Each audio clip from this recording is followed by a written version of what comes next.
ಇನ್ನು ರಾಜ್ಯದಲ್ಲಿ ದರೋಡೆ ಕೇಸ್ಗಳು ಹೆಚ್ಚಳವಾಗ್ತಾ ಇದ್ದಂತೆ ಹುಬ್ಬಳ್ಳಿಯಲ್ಲಿ ಪೊಲೀಸರು ಇದೀಗ ಅಲರ್ಟ್ ಆಗಿದ್ದಾರೆ. ಹುಬ್ಬಳ್ಳಿ ಧಾರವಾಡದಲ್ಲಿ ಪೊಲೀಸರು ಇವತ್ತು ಮೀಟಿಂಗ್ ಹಮ್ಮಿಕೊಂಡಿದ್ರು.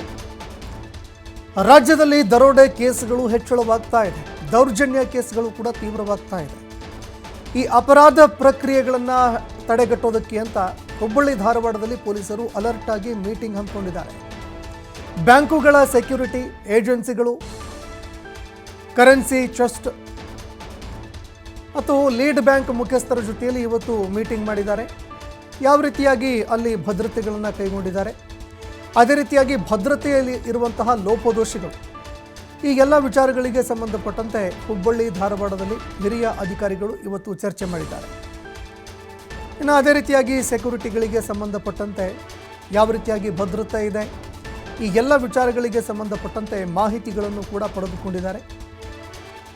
ಯಾಕಂದರೆ ರಾಜ್ಯದಲ್ಲಿ ಆದಂತಹ ದರೋಡೆ ಕೇಸ್ಗಳು ಇಡೀ ರಾಜ್ಯವನ್ನು ಒಂದು ಕ್ಷಣ ಬೆಚ್ಚಿ ಬೀಳಿಸಿದವು.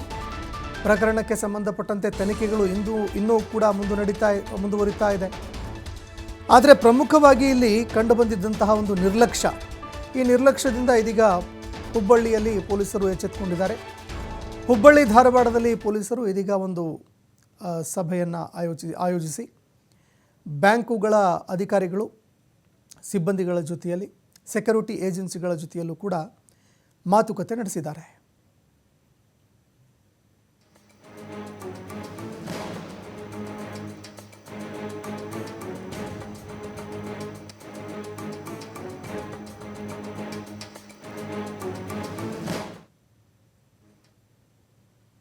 ಒಂದು ವಿಷಯ ಹೇಳಲಿಕ್ಕೆ ಇಷ್ಟಪಡ್ತೇನೆ.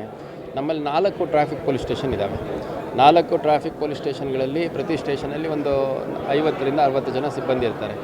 ಅದರಲ್ಲಿ ಎಸೆನ್ಷಿಯಲ್ ಡ್ಯೂಟೀಸ್ ಅಂದರೆ ಸೆಂಟ್ರಿ ಡ್ಯೂಟಿ ಮಾಡೋವಂಥವ್ರು, ವೈರ್ಲೆಸ್ ಡ್ಯೂಟಿ ಮಾಡೋರು, ಕಂಪ್ಯೂಟರ್ ಡ್ಯೂಟಿ ಮಾಡೋರು, ಕ್ರೈಮ್ ಇನ್ವೆಸ್ಟಿಗೇಷನ್ ಮಾಡೋರು, ಪ್ರೋಸೆಸ್ ವಾರೆಂಟ್ ಡ್ಯೂಟಿ ಮಾಡೋರು, ಅವ್ರನ್ನೆಲ್ಲ ಹೊರತುಪಡಿಸಿ ಎಫೆಕ್ಟಿವ್ ಆಗಿ ಒಂದು 25ರಿಂದ 30 ಜನ ಒಂದು ಸ್ಟೇಷನಿಗೆ ನಮ್ಮಲ್ಲಿ ಟ್ರಾಫಿಕ್ ಎನ್ಫೋರ್ಸ್ಮೆಂಟಿಗೆ ಸಿಗ್ತಾರೆ. ಅಲ್ಲಿಗೆ 4 ಸ್ಟೇಷನ್ ಅಂದರೆ ಒಂದು 100ರಿಂದ 120 ಜನ ಆಯಿತು. ಸೊ ಇಷ್ಟು ಜನದಲ್ಲಿ ಸುಮಾರು 20 ಲಕ್ಷ ಪಾಪ್ಯುಲೇಷನ್ ಇರುವಂಥ ಹುಬ್ಬಳ್ಳಿ ಧಾರವಾಡ ಟ್ರಾಫಿಕ್ ರೆಗ್ಯುಲೇಷನ್ ಮಾಡುವಂಥದ್ದು ಸ್ವಲ್ಪ ಚಾಲೆಂಜೇನೆ.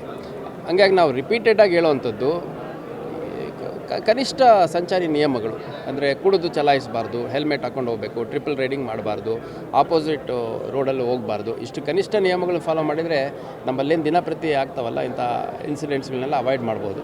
ಈಗ ಮೊನ್ನೆ 2-3 ವಿಷಯಗಳು ನಾನಿಲ್ಲಿ ಹೇಳಬೇಕು ಅಂತಂದರೆ,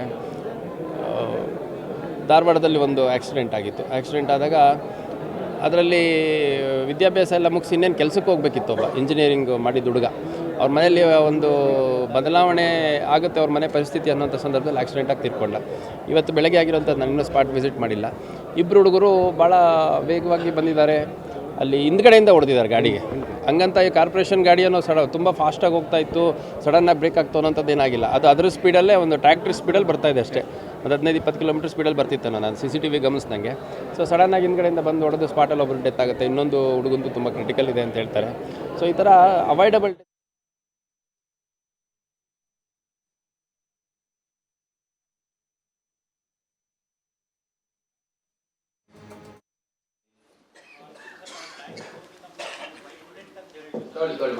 It is for everybody's benefit. So ಬೇಗ ನನಗೆ 10 ನಿಮಿಷ ಟೈಮ್ ಇದೆ, ನನಗೆ 12 ಗಂಟೆ ಒಂದು BC ಇದೆ. So before that I would conclude my discussion and after that other officers will take it forward.